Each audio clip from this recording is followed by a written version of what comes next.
سعودی عرب کے شہر ریاض میں احتساب و انسداد بدعنوانی اتھارٹی کارروائی کے دوران مختلف وزارتوں اور اداروں کے 17 سرکاری اہلکاروں کو بدعنوانی کے الزامات میں گرفتار کر لیا گیا۔ اہلکاروں پر رشوت، اختیارات کے ناجائز استعمال اور سرکاری فنڈز میں خرد برد جیسے سنگین الزامات عائد کیے گئے ہیں۔ اتھارٹی کے بیان کے مطابق وزارت صنعت و معدنی وسائل کے اہلکار نے غیر ملکی سرمایہ کار کمپنی کو غیر قانونی طور پر لائسنس جاری کرنے کے لیے مبینہ طور پر 16 لاکھ سعودی ریال رشوت لی۔ 2 بلدیاتی اہلکاروں کو بھی اسی نوعیت کی رشوت لینے پر حراست میں لیا گیا۔ ایک اور کیس میں میونسپلٹی کے ملازم کو 1,95,000 ریال رشوت لینے کے الزام میں گرفتار کیا گیا۔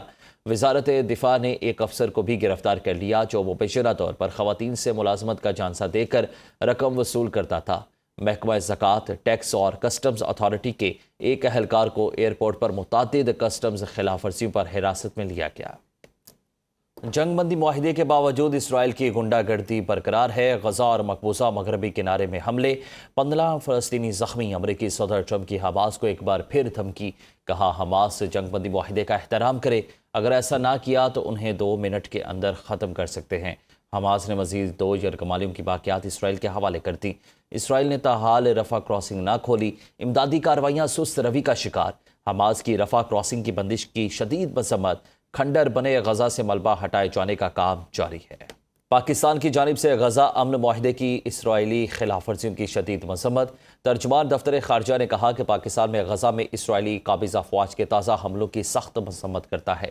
اسرائیلی حملے کے نتیجے میں بے شمار بے گناہ شہریوں کی جانیں ضائع ہوئیں۔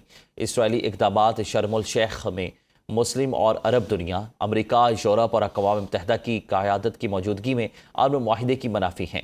عالمی برادری اسرائیلی خلاف ورزیوں کو روکنے کے لیے فوری اور مؤثر اقدامات کرے۔ پیوٹن ٹرمپ ملاقات منسوخی کے بعد روس کی بڑے پیمانے پر جوہری ہتھیاروں سے لیس جنگی مشقیں شروع۔ روسی صدر پیوٹن نے جوہری جنگی مشقوں کو سپروائز کیا۔ اعلیٰ عسکری حکام نے روسی صدر کو مشقوں کے حوالے سے بریفنگ دی۔ کریملن نے جوہری ہتھیاروں سے لیس جنگی مشقوں کی ویڈیو جاری کر دی۔ جنرل سٹاف کے سربراہ جنرل ویلری نے جوہری مشقوں کے حوالے سے صدر پیوٹن کو رپورٹ پیش کی۔ مشقوں میں بین البراعظمی بیلسٹک میزائلوں کی پریکٹس بھی کی گئی۔ یہ روسی میزائل امریکہ کو نشانہ بنانے کی صلاحیت رکھتے ہیں۔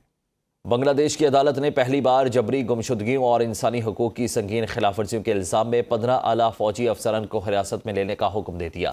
ملزمان میں 5 ریٹائرڈ جنرلز بھی شامل ہیں جن پر الزام ہے کہ انہوں نے شیخ حسینہ واجد کی حکومت کے دوران خفیہ حراستی مراکز قائم کیے جہاں سیاسی مخالفین کو غیر قانونی طور پر قید اور تشدد کا نشانہ بنایا گیا۔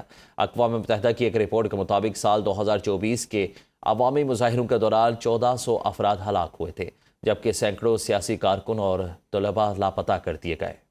سعودی عرب کے شہر ریاض میں احتساب و انسداد بدعنوانی اتھارٹی کارروائی کے دوران مختلف وزارتوں اور اداروں کے 17 سرکاری اہلکاروں کو بدعنوانی کے الزامات میں گرفتار کر لیا گیا۔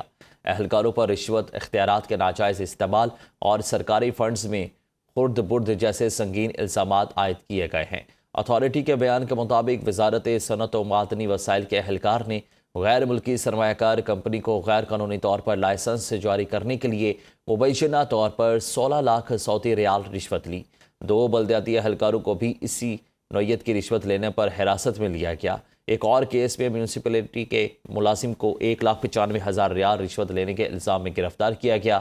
وزارت دفاع نے ایک افسر کو بھی گرفتار کر لیا جو مبینہ طور پر خواتین سے ملازمت کا جھانسا دے کر رقم وصول کرتا تھا۔ محکمہ زکوٰۃ، ٹیکس اور کسٹمز اتھارٹی کے ایک اہلکار کو ایئرپورٹ پر متعدد کسٹمز خلاف ورزیوں پر حراست میں لیا گیا۔